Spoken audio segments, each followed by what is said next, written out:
Good afternoon, colleagues. Can everybody hear me? Good, thank you. Welcome, everybody. Good morning, good afternoon, good evening, wherever you may be. My name is Riska Koopman. I am the Global Advocacy and Campaigns Coordinator at the Global Alliance of Tax Justice. I would like to welcome you to our 4th Global Days of Action, Tax Justice in the Extractive Industry. So we have been hosting this for this is the 4th installment, and we host this alongside our regional partners. And this edition of the campaign builds on the demands that our partners have put forward since 2019. And here we'll specifically be focusing on the demands. Members have been pushing for excess profits in oil, tax and mining companies. So we'll be kicking off this exciting week with this timely webinar to open and kick off this week. So we'll be discussing some key issues and framing by our partners and discussing some of the proposals that we have put forward over the past few years and just refreshing what those demands are and where we stand at currently. So we will be doing these sessions live via Zoom alongside our partners, and we will share the calendar of events for the week in the chat box. So you must please feel free to go there and you can register for some of the events. Also keep an eye out on our social media and our website. We will be posting regular updates. For today's session, we will be having language interpretation, Spanish to English and vice versa. So you can please feel free to use that language function. We're also making use of the question and answer, as well as feeling free to use the chat function. Please also use the chat function to introduce yourselves. If you want to get to know anybody better or about their work and the issues, you can also just write to them and leave your email address. We can all remain connected post this meeting. Yeah, I think those are about the house rules for our call today. If you do want to ask questions later, you can request that we put your video on. That is also possible. I'll be handing over to my colleague, Lais, for some introductory commentary. So over to Lais. Thank you. Thank you so much, Riska. I'd like to thank the Global Alliance for Tax Justice for giving me the space to share a few words and also start us off with this campaign. You know, as a Brazilian, talking about extractivism is very painful. A few weeks ago, we marked 7 years since the collapse of a dam in Mariana in the state of Minas Gerais. And in January, it will be 3 years since the biggest environmental crime in my country, which is another dam collapse, but in the city of Brumadinho. So while I was preparing for this event, I read an interview of a worker from the emergency care service, and it illustrates quite well the picture. So I wanted to read just some words that she said. So she was saying, we went to help rescue the victims and we didn't know what we were going to find there.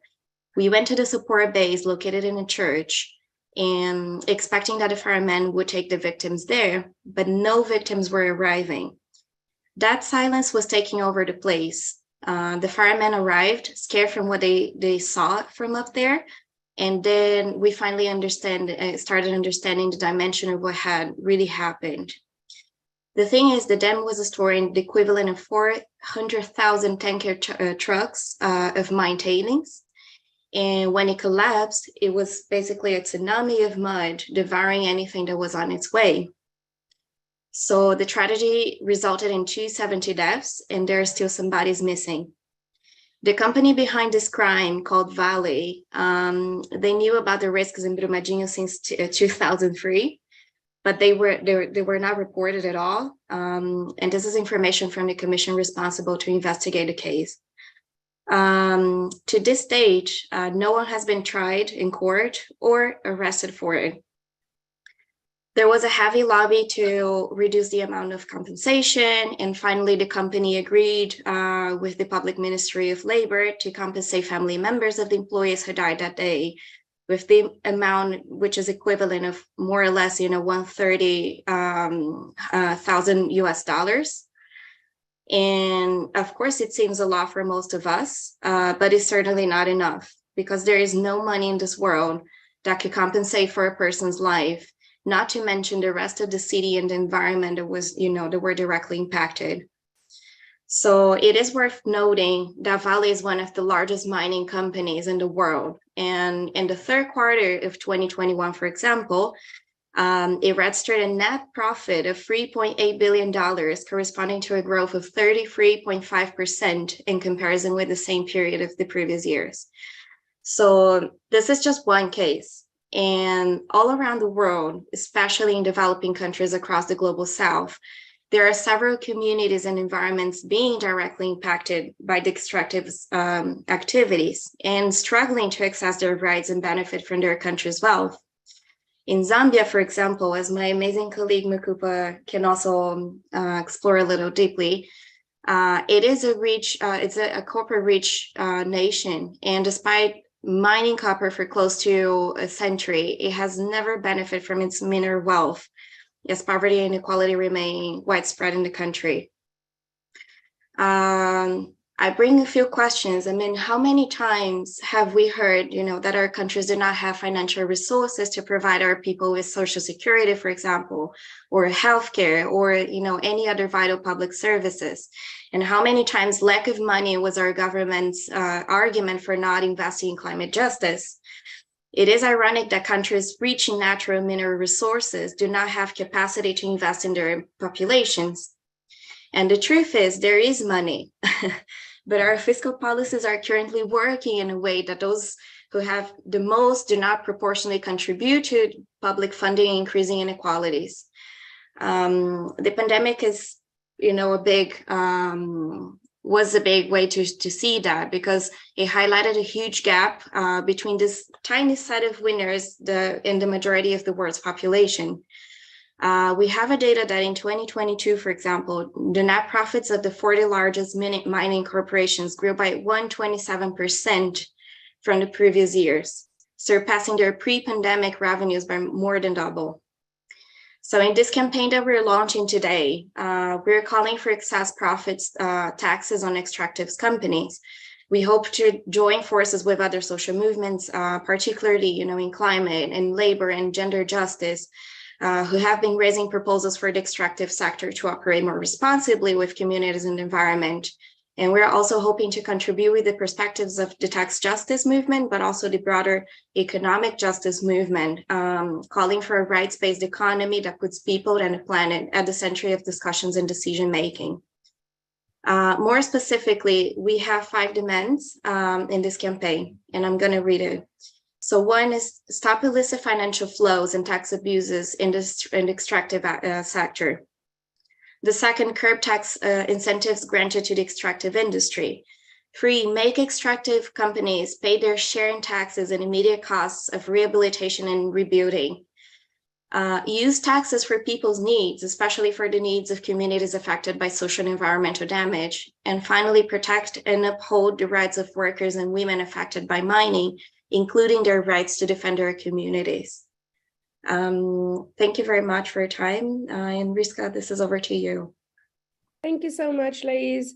And what Lais is saying is obviously so apt for our conversation here today. And she's given an example from Brazil and also saying that this happens all over the world. Our colleagues here today will be giving some more regional perspectives. But I would also like to, for a moment, look at the national beyond the national level and look at the reform of our broken global taxation architecture, because this is essentially facilitating illicit financial flows and also the perpetuation of inequalities in and between countries. So collectively, we would like to stress from GATJ and its members that the importance of addressing international tax dodging, and this call has never been more urgent, as Lahiz has pointed out. Post-COVID pandemic, we've seen that even the real repercussions of having weak or no social safety nets for the poor and marginalized, and especially as we are experiencing multiple crises which exacerbate inequalities both within and in between countries, we have to kind of look at this larger picture. As such, I would like to share an important update from the Africa group at the United Nations, who has tabled put forward a revised resolution on international tax cooperations at the UN General Assembly Second Committee. And this is on the promotion of the inclusive and effective international tax cooperation. So our civil society for financing for development group has shared the call. And this is basically to ask that we as civil society lobby the decision-making of this process to see this resolution passed, because this would basically provide a future framework for global tax cooperation and reformed international tax system designed to combat illicit financial flows and reduce inequalities. We will share some updates on this going forward. So the vote is happening on Wednesday. By the end of today, we would hopefully have had uploaded this letter from the CFD group onto our website. So we're asking you to please just keep an eye out for that. And now I would like to introduce the panelists who have graced us with their presence and will be sharing their knowledge and expertise with us. So firstly, I would like to introduce Katrina Miller, and she is from the Canadians for Tax Fairness. You can just say hi so people can know who you're referring to. Thank you so much. And then Mukupa and Nsenduluka from Tax Justice Network Africa. And that is Mukupa. Thank you. And then Nicolás Gutman, saying hi to you all. And then last we have Sreedhar. Hi, Sreedhar. Can you put your camera on just to say hi? There we go. Hello. So that is Sreedhar. He is from the Tax and Fiscal Justice Asia, TAFJA. And these are our panelists who will be providing some inputs. And we have just a conversation that we want to start today. And we also want our participants to be a part of this question. We have enabled the live chat, so you can introduce yourself and also feel free to engage with us and the panelists throughout this session. And as Lahiz is saying, or has said, highlighted some of the impacts of extractivism in Brazil. And she's also then alluded to the fact that, this is not an isolated case. So we'd like to hear more about this from the different regions. So the first question I'm directing at my panelists are, what are the main impacts of extractives in your region or your country? And I would like you to take about 3 minutes to answer this. And if we can start with Katrina, and we can follow with Nicolás, Mukupa, and Sreedhar. Thank you so much. Please go ahead. Thanks so much, Riska. Yeah, it's a pleasure to join you all here today. And I'm really excited about the week of campaigning that all of us will be undertaking. And certainly we'll be undertaking that in Canada. In Canada, a lot of the conversation right now around extractives is really focused on oil and gas in Canada, because our country subsidizes the oil and gas industry to such a huge amount of money. $15 billion is the amount just for so far where we are right now in 2022.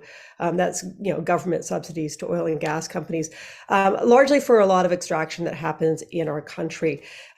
We started extracting from our oil sands about 20 years ago, and it shot us to become the fourth largest producer of oil in the world through one of the most destructive means, frankly. Mining of oil sands. And so since then, it's been kind of a constant battle. But our mining industry is significant as well.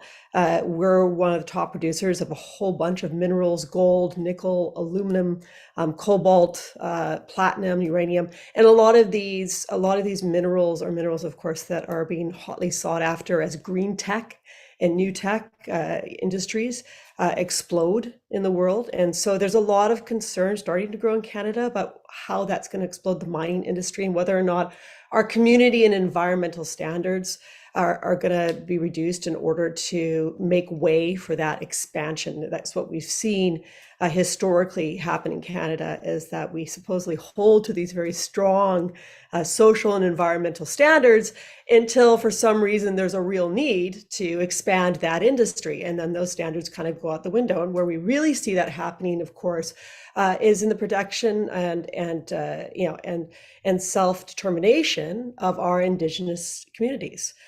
There's constant standoffs in Canada between particularly oil and gas companies, but mining companies as well, around the use and rights to land that's been unceded by our Indigenous communities. And one such very famous example that happened in the last 3 years was with the Wet'suwet'en territories on the coast, on our west coast. There's a gas pipe that's supposed to go in there, and of course it goes across unceded lands. And there was a standoff between that community that went on for months, that became violent between that community and our Royal Canadian Mounted Police. So the government is literally going to war with its Indigenous communities in order to protect oil and gas.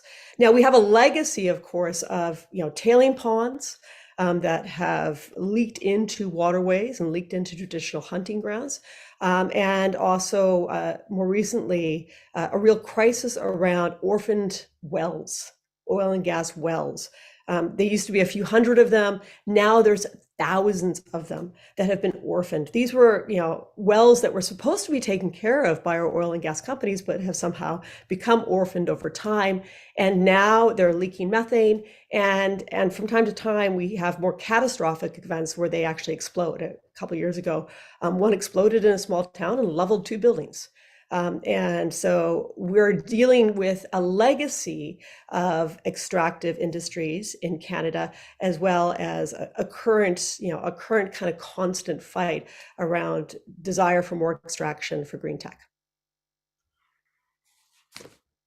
Thank you so much, Katrina. Nicolás, you may go next. Thanks.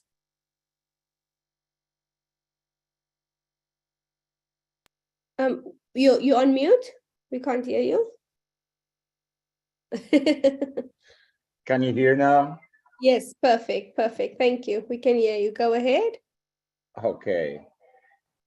Let's see. So the case of Argentina, it's very particular because, let me see. If you can go ahead and I'll try to fix the audio, you can go ahead with the next panelist. I'll try to fix the audio here. No problem. Thank you, Nicolás. Mukupa, please go ahead. All right. Thank you, Riska. Am I audible enough? Perfect. Okay, great. It's nice to be here and be part of the activities for the Tax Justice in the Extractive Industry Week. And as Tax Justice Network Africa, we're excited to be a part of this and happy to see several participants join us. So just touching base on what some of the main impacts are, and these are some of the trends that we see across the continent, and I guess they apply generally across the global South. While we've seen positive benefits, for example, with increased revenue to governments, few job opportunities and local business opportunities, the extractive sector generally has had more negative impacts and has caused more harm than good to especially the local communities where these projects are situated.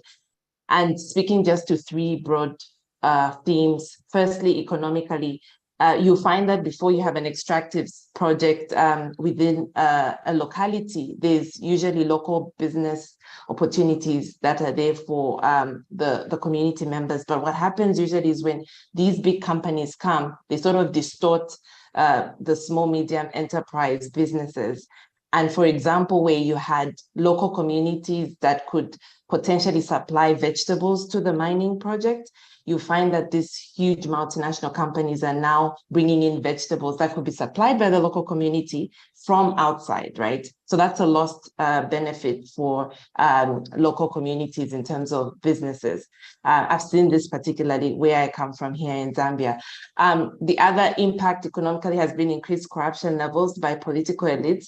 Obviously, this speaks to the illicit financial flows and corporate tax abuse issue, which also leads to state capture. So you find that governments are under the control of these big multinationals, and even resulting in election financing and influencing of election outcomes. So this has been some of the impacts we've seen economically. Socially, obviously, it's the issue of increased child labor.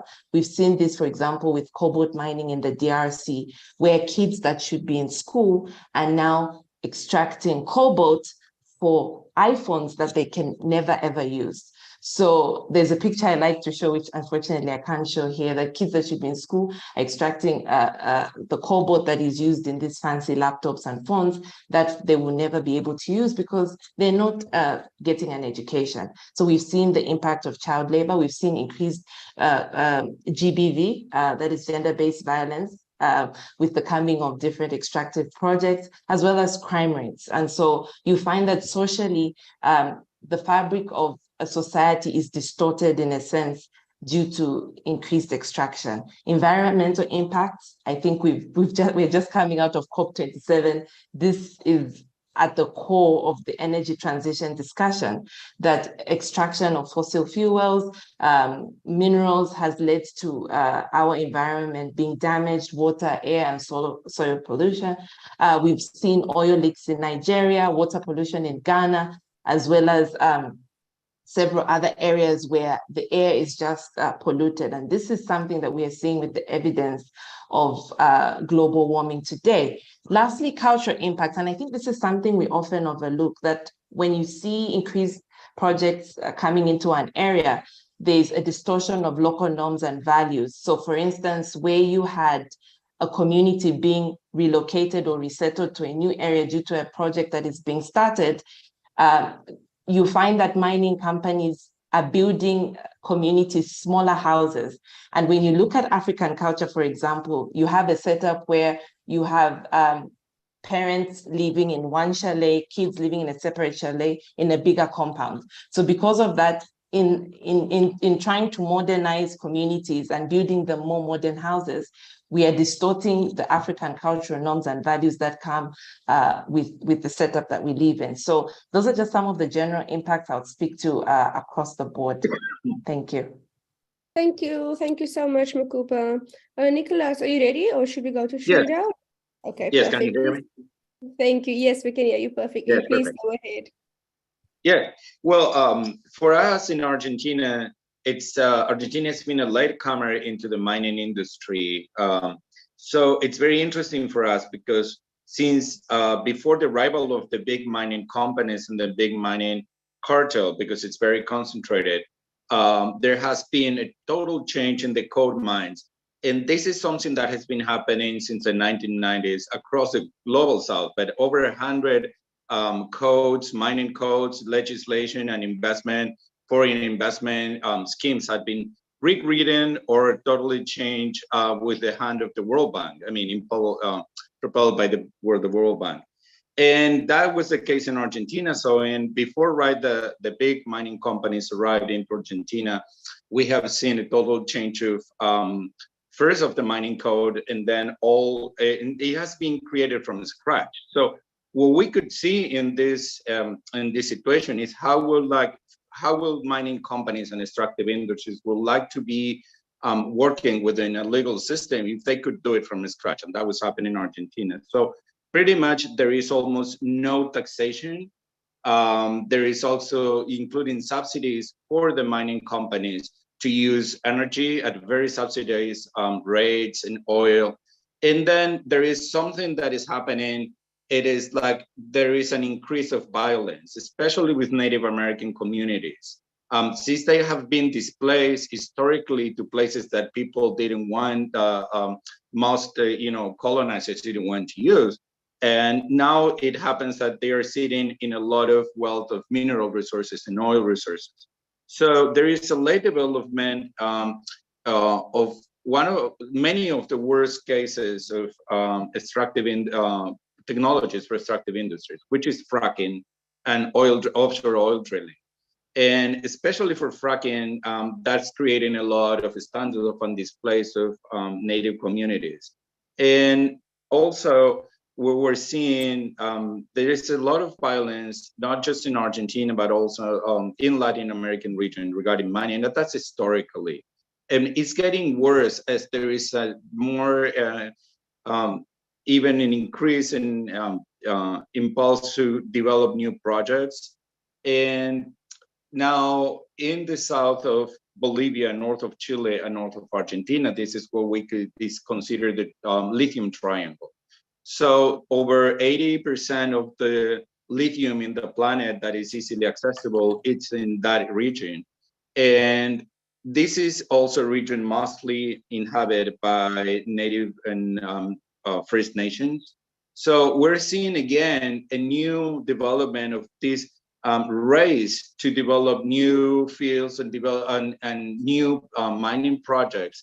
And this has been done, I think, by a lot of the mining corporations, mostly based in the Australia, Canada, the US, and then backed financially by Switzerland and the UK, which are the hubs, financial hubs behind these large mining corporations. And this is becoming increasingly more and more violent. There is no regard to the people inhabiting those lands, but at the same time, there is not a real framework to how will these countries benefit from those resources. It's just a race to the bottom. It's a race to who first arrived and then get the rights to those fields and those resources.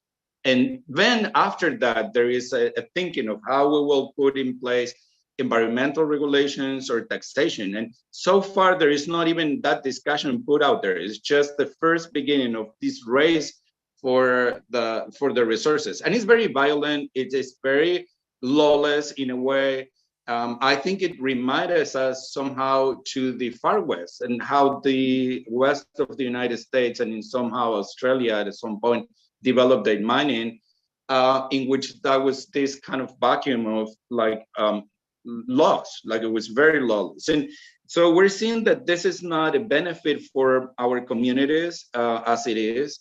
And it's impulsing this race to the bottom for large corporations with the idea that there is a green transition behind. But we're not even thinking about who will benefit from that. We're just kind of greenwashing our way into thinking that this will result in our benefits for everybody.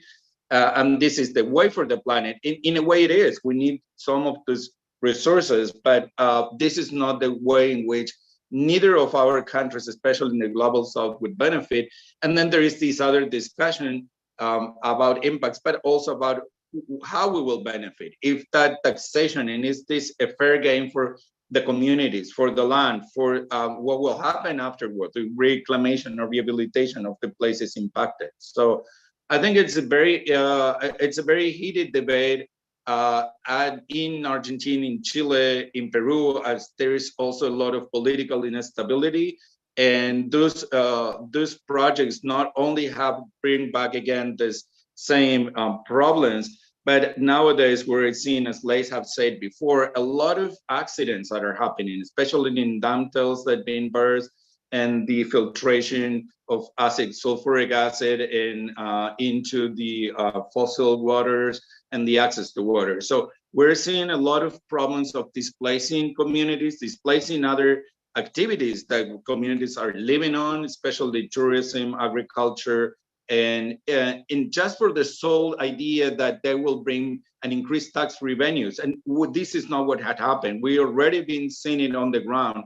tax revenues increase very little in comparison with the wealth, mineral wealth, and oil wealth that is under the earth and under the soil. So this is not the way. I think it's key. This is increasing in our communities, this violence, and this is a standoff against security forces, and it's also not being well processed within the political system. So we're now going into this transition and this pressure to develop more projects and more mining projects, especially for the green transition. And we're leaving behind the idea that the green transition it's something that has to benefit from the ground, from the place where we're sitting on those resources, and that's not the case. We're seeing again this competition, this race of especially the large mining and oil corporation. But India, I think at the end, it's also a scheme of neocolonialism. It is the big countries pushing most of their projects into the global south for many reasons, not just the labor cost, but also because in a lot of the rich countries, the people don't want to have those impacts in their communities, in their lands, and they're pushing it into further south. Also because the global south have more of those resources available, just because that's how geology works, and that's where we're sitting on. So I think this is our way forward for our countries, is to look into how this new world of supposed transition is going to work for us, and if it is really makes sense. Thank you so much, Nicolás. I think you were also a bit foregrounding what we were about to discuss next, but let's first give Sreedhar an opportunity to also provide some context and inputs from his country and his region. Sreedhar, please go ahead.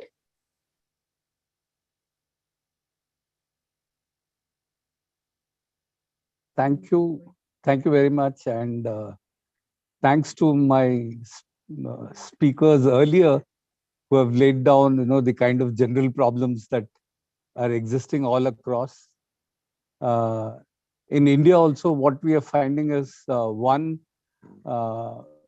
the state and the mining companies took COVID as a cover, and a lot of concessions were granted to mining companies. In fact, during COVID, when rest of the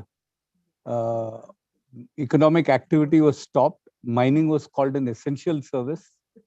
So the miners could make huge profits.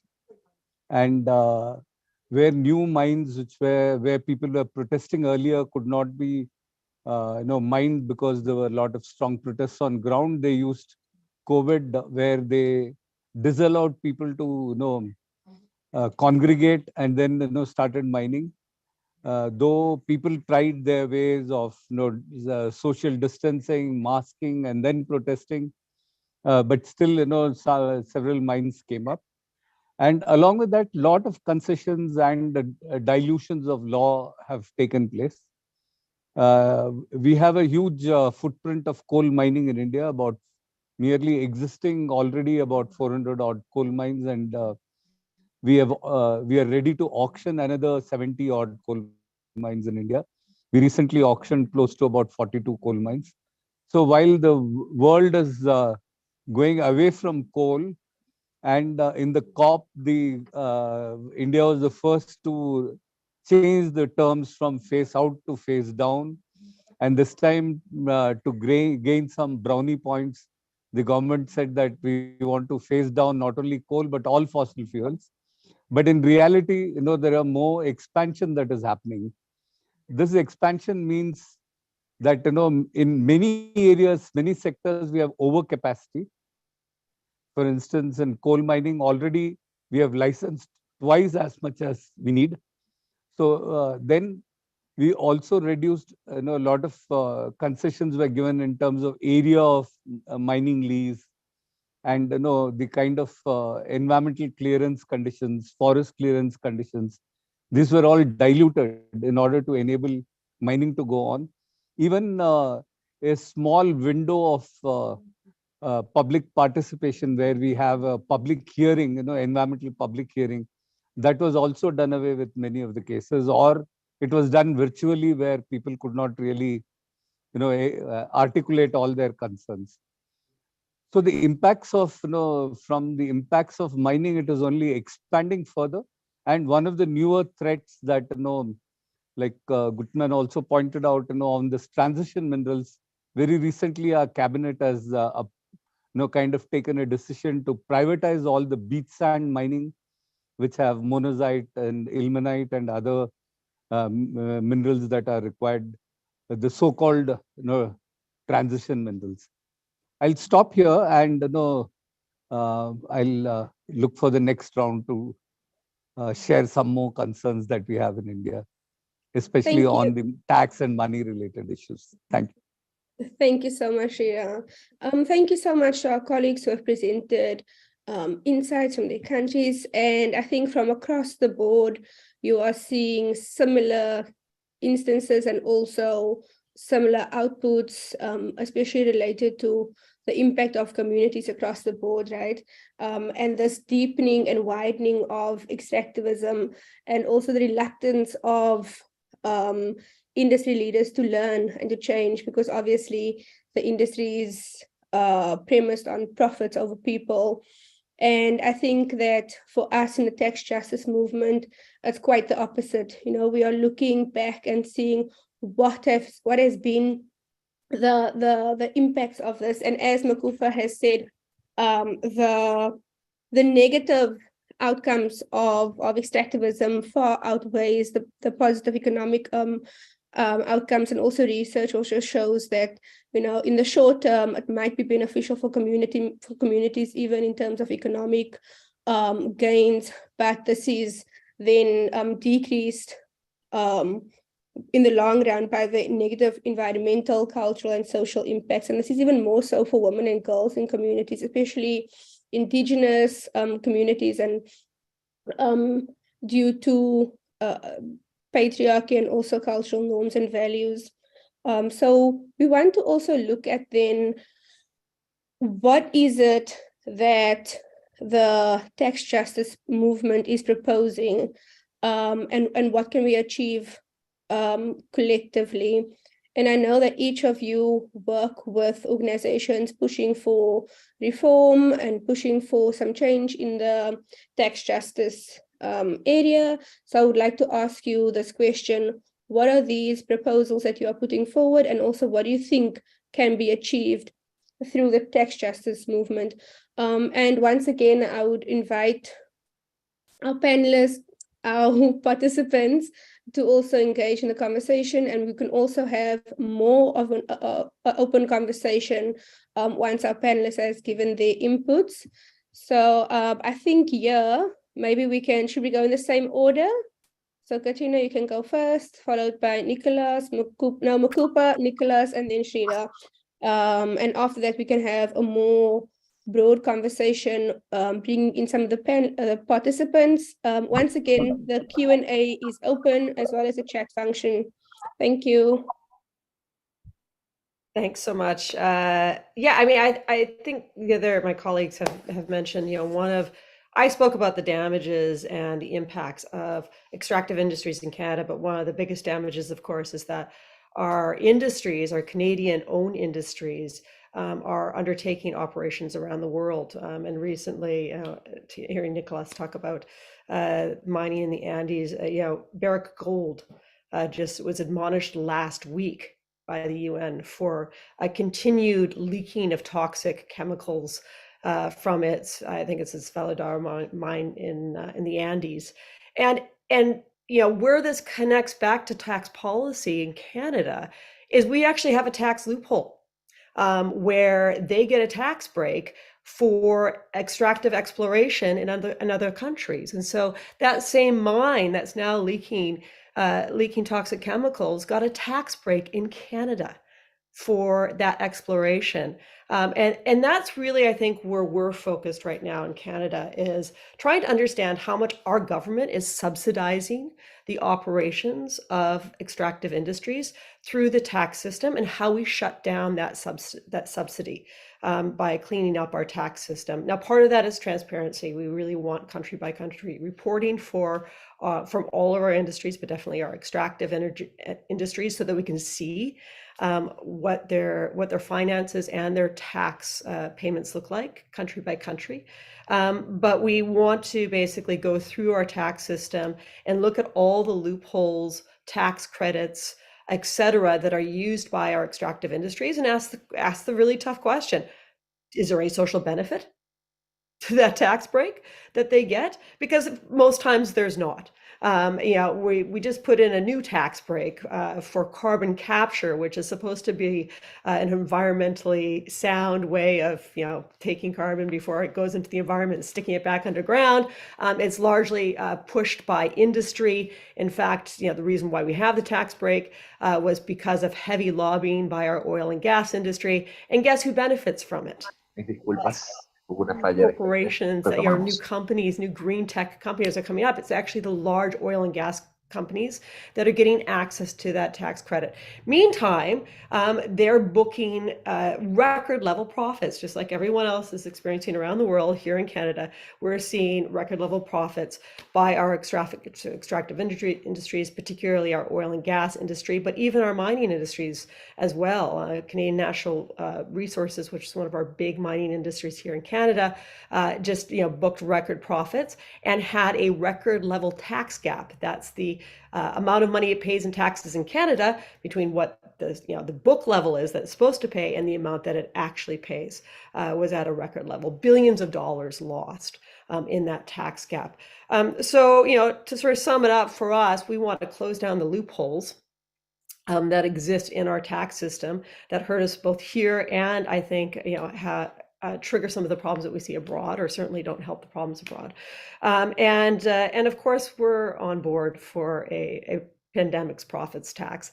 In fact, I'd rather see it not just within the pandemic profits, but within profits going forward as well, because frankly, the profit levels that we're seeing, we're up at 21% profit margins right now. That's grown from 11% pre-pandemic. I don't think that's going to go down. I think, in fact, that's where we're at, and that's supposedly the new normal. So before it becomes the new normal, let's put proper taxes on that profit level. I'll end it there. Thank you so much, Katrina. Mukupa, would you like to go next? Yeah, sure. I think Katrina touched on something important, which we are also really pushing here, which is the tax incentives or tax breaks. More often than not, these companies are awarded these tax incentives with no proper cost-benefit analysis. And what happens then is that a company says, for example, that they will maybe say create 2,000 jobs. And so they may be given a tax break of 20 million United States dollars. And no one is monitoring to ensure that those 2,000 jobs are actually given back to the community. So that's the challenge with these tax incentives. They are untargeted, unevaluated, and no one is monitoring after they are granted. And when we look at research that's been done even by the IMF and IGF, it's shown that investors don't necessarily follow tax incentives, that tax incentives do not attract FDI, that there are other factors, for example, like political stability, infrastructure, labor, and dispute resolution issues. So why are governments rushing then to give these companies these tax incentives when they in fact are not the major attracting issue when it comes to investments? So this is one thing that we are pushing really hard to ensure that governments start to do cost-benefit analysis, to monitor and also evaluate these tax incentives. The second thing I think is around revenue sharing, that the taxes that are paid to the central government must be redistributed to the mine host communities that bear the brunt of these extractive projects. So oftentimes you find that when the companies pay their fair share of taxes or pay what they're paying, it goes into the central government. The central government then decides what to do with that money.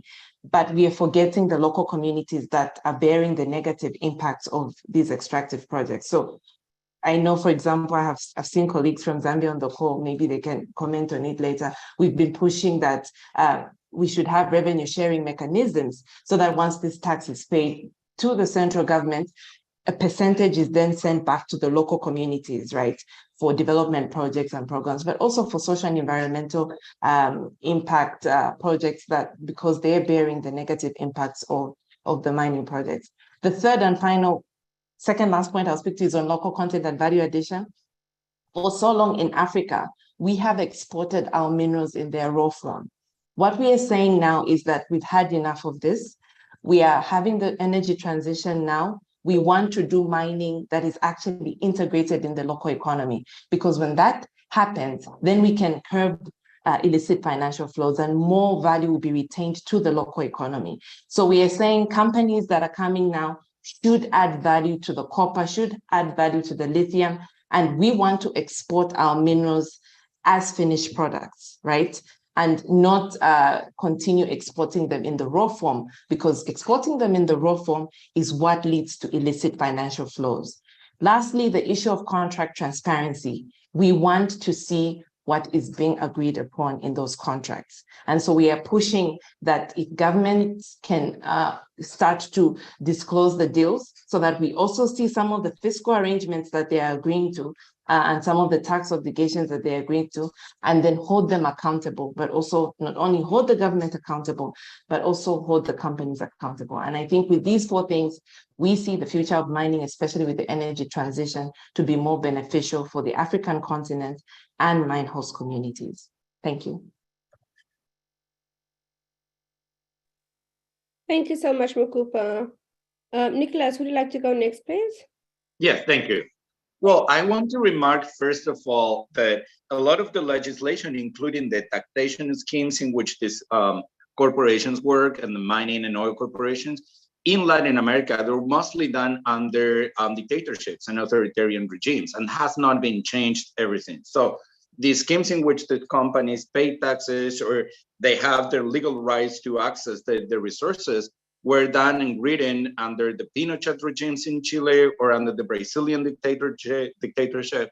So for one thing, this is very difficult for communities because there is a locked-in system in which communities cannot take part through the decision-making process. And then the other aspect of that, and I will just want to come to a specific example, is very recently, just a few months ago, Livent Corporation in Argentina, which is the largest lithium processor, I think, in the world at this point, or it has been for a long time, and it's been extracting lithium. They were not dodging taxes to almost 70% of what they were extracting. And this is possible by very different mechanisms. But one of them is, first, there is no check-in on how much is being extracted and how much is being paid. All of that is being done by self-accountability from the same company. So the company says to the government how much they're extracting, how much they're exporting, and how much they will pay in taxes. So this is, for one thing, it's very interesting because there is this idea that the companies themselves will actually come clean. I mean, in a world of where there is, there is book cooking, then, all of big corporations have been dodging taxes. So there is no physical accountability, that there is no laboratories put in place. There is not even a laboratory or things at the ports where the minerals are being exported to.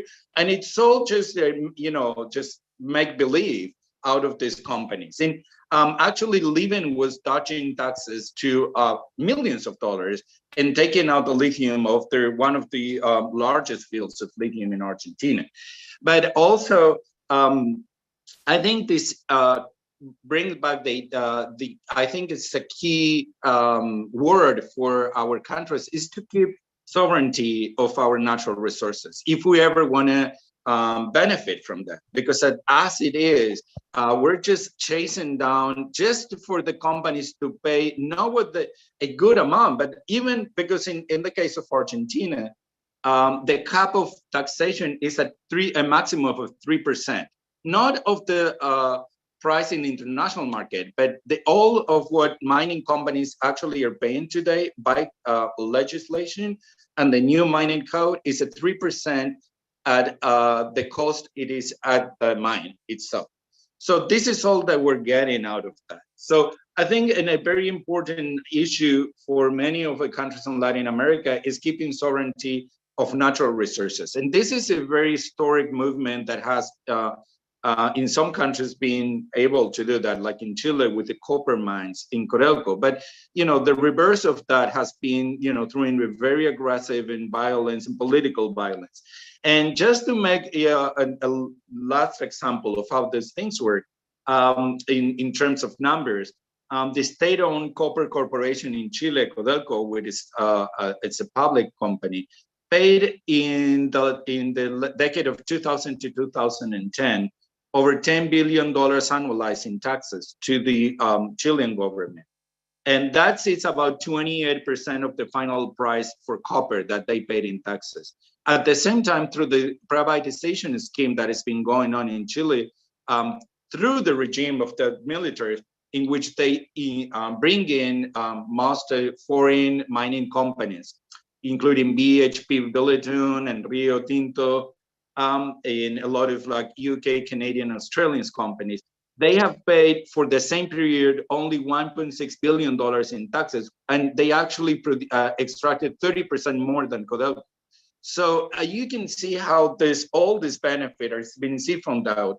And then we finally have this latest stage in which companies not only not paying their taxes, but they're using tax haven and subsidiaries to just hide their money that they're taking off of our country.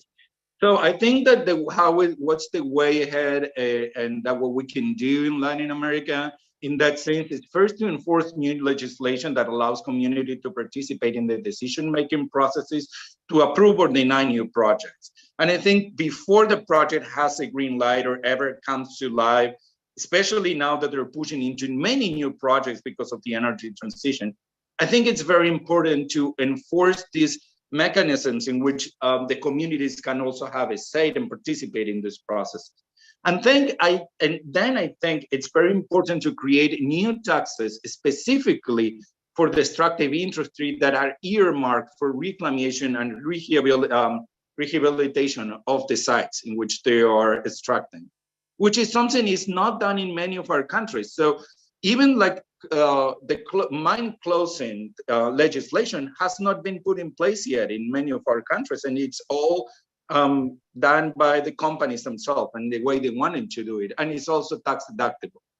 So the third idea that we think in Argentina and Latin America, talking with our communities, is to create another set of taxation specifically earmarked for energy transition and climate change funds. So they have to pay. The impact of the extractive industries in climate change is pretty much driving climate change. So we need not only to benefit communities and increase our tax revenues, but we have to earmark as part of these revenues specifically for the challenges we have ahead, because our governments are not likely to put money into energy transition and climate change impacts for our countries. And lastly, I think the other thing that we really wanted to push as in our countries and the proposals are windfall profit taxes, to impose windfall profit taxes for the mining companies according to international price increments. So most of now we're locked into many countries at 3% maximum. And especially because of the economic instability of many countries in Latin America, it's becoming cheaper and cheaper for the corporations to do their businesses, especially because the dollar is getting stronger. So they're actually even having not just the international prices increasing, but also they're decreasing their internal cost of extracting our resources. So I think that the taxation not only has to be increased, we have to come with creative means of capturing part of that pie.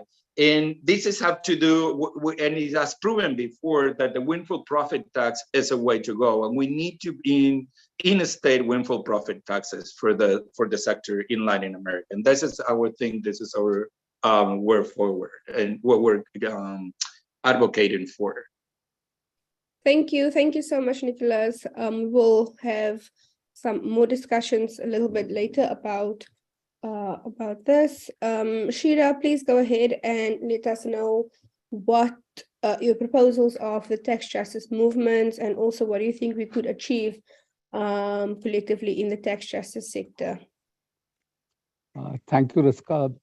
One of the things that we have been pushing for is what we are calling as total and radical transparency, by which what we are meaning is that minerals are a shared inheritance, and the state and the community should capture full value of it currently, all across the globe, you will find that whatever, is earned out of selling minerals or extracting extractive industries is seen as revenue and spent away by the government. But what we are saying is it's like you're selling your house silver. So you'll have to keep that money for other things.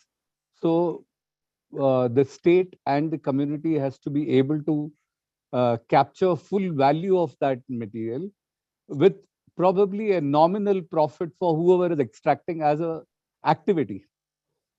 So that is the first kind of a pressure that we want to bring in. And now in this new natural resource accounting system in the government, we are trying to push the government audit system to think about it as also as a coalition of the Mineral Inheritors Rights Association.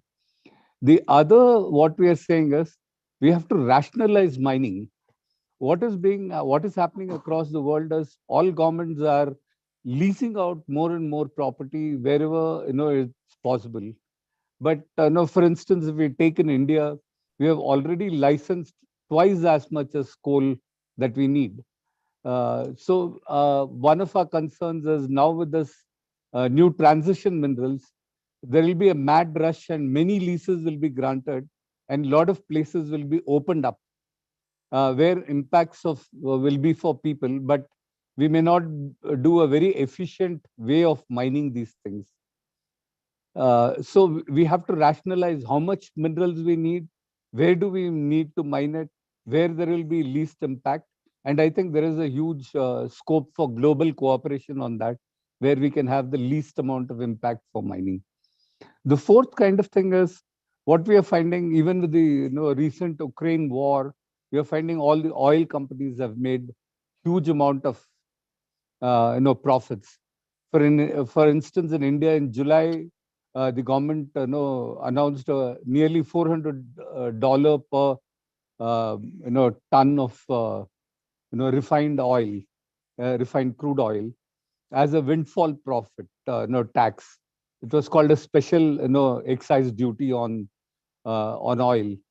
But very quickly the oil industry gathered together and pushed it down to $150, though they are still making that kind of profits.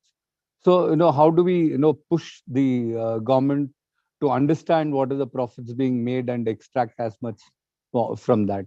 And finally, what we are saying is, just as Gutman also pointed out, how this climate change and a lot of other issues that we are finding, these investments to the community have to go as reparations and not as kind of new loans or new debt that is created both to the poor countries and also to the communities which are which have to kind of deal with these kind of situations where they have to build resilience within the community.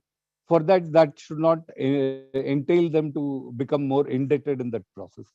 So these are the kind of directions we are working on. And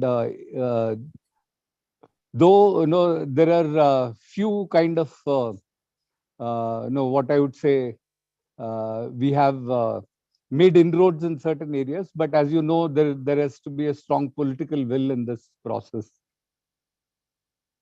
Thank you. Thank you. Thank you so much, Sreedhar, and thank you so much for everyone's contribution so far. And I think it has become clear that extractivism historically has been such an opaque sector, and this has been fueled and perpetuated by the global financial architecture. And a lot of the proposals put forward here hit that nail right on the head, asking what are the reforms that are needed and how can we shape that to not only make better decisions going forward, but also to kind of write the costs that the communities have borne in the past. So a few terms that have been crucial to this conversation has been transparency, accountability, redistribution, and also then reform, right? And I just want to check if we have any questions. We don't have any questions posed here, But I do think that if anybody wants to make some final remarks on the speakers, you can do so now. If not, we can just go ahead and maybe reiterate the purpose of this webinar and also for the week, and just go over what those key demands are that we are pushing for. So if anybody wants to make some final input, some final comments of the speakers, we can go ahead now. You can put up your hand or just unmute yourself and go ahead. I've seen a hand from Taiwo. Oh, sorry, I can't see. Thank you. Thank you, Mukupa. Sorry, I couldn't, I'm not able to see. Oh, okay. So whose hand is up? Oh, okay. Please go ahead with your question or comment. Comment, thank you. My name is Taiwo Chitolaye from Nigeria. I think the problems are cut across all regions. Nigeria, we are experiencing the same problem. Tax incentives, I will call it unnecessary tax incentives, have reduced revenue to the government, and socioeconomic activities of the host communities and the citizens in general have suffered a lot. For example, the recent statistic by the National Bureau of Statistics, that is the federal government agency, said 133 million Nigerians have gone below the poverty level.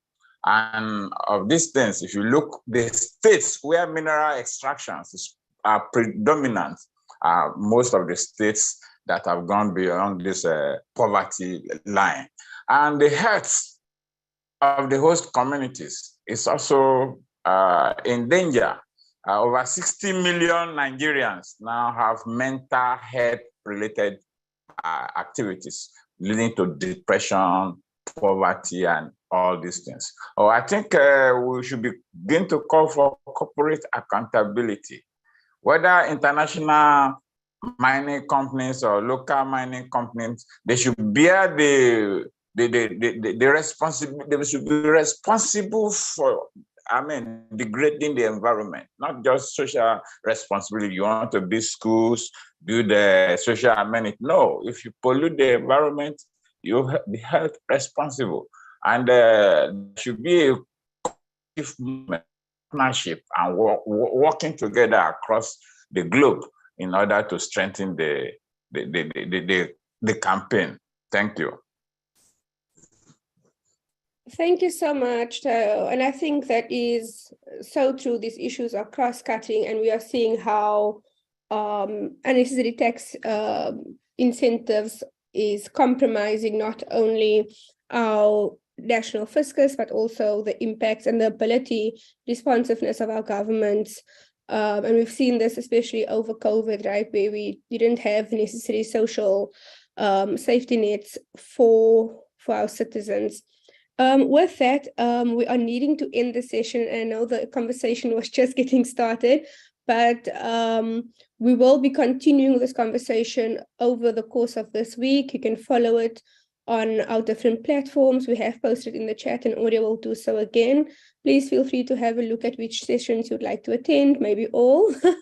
And I'd just like to go over the final calls that we are putting on our governments, right? And the first one is to, 1, stop illicit financial flows and tax abuses in the extractive sector. 2, curb tax incentives granted to the extractives industry.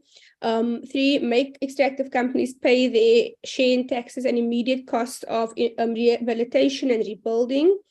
4, use taxes for people's needs, especially for those communities affected by the social and environmental damages. And lastly, to protect and uphold the rights of workers and women affected by mining, including their rights to defend the communities. And I think that pretty much sums up also the conversations we've had today, and also what we want to see going forward. So in solidarity, I would like to say thank you so much to everybody that has been with us for this past hour. And the conversation will continue. And those who wanted to say something here today, please go ahead and carry on the conversation on Twitter. We hope to see all of you during the rest of the week, during this exciting sessions we have lined up. Thank you so much again. Thank you. Thank you very much. Bye-bye. Thanks to all the participants. Thank you all. Bye. Thanks. Bye. Bye. Thanks. Take care. Thank you, colleagues.